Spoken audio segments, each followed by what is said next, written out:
মাদকমুক্ত সমাজ করার লক্ষ্যে ফের বড়সড় গাঁজা বিরোধী অভিযান চালালো যাত্রাপুর থানার পুলিশ। মঙ্গলবার থানাধীন লেদ্রাবাড়ি এলাকায় পরিচালিত অভিযানে প্রায় 70,000 গাঁজা চারা ধ্বংস করা হয়। অভিযানে নেতৃত্ব দেন যাত্রাপুর থানার ভারপ্রাপ্ত কর্মকর্তা ওসি পার্থনাথ ভৌমিক। তার সঙ্গে ছিলেন এসআই অমর কিশোর দেববর্মা, এসআই কাপু রয় দেববর্মা, টিএসআর জওয়ান এবং যাত্রাপুর থানার অন্যান্য পুলিশ আধিকারিকরা।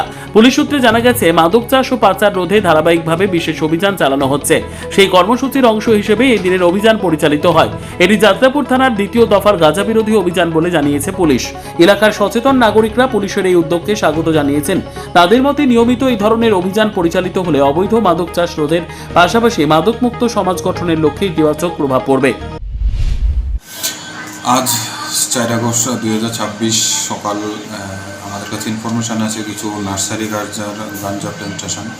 তো ওই ইনফরমেশনের ভিত্তিতে আমি এবং আমাদের যাত্রাপুর থানার স্টাফ লেদ্রাবাড়ি এরিয়ার বিভিন্ন ফরেস্ট এরিয়াতে সার্চ করি, যেখানে 7টা বিট পাওয়া যায়। 7টা বিটে টোটাল 70,000 গাঞ্জা নার্সারি ডেস্ট্রয়।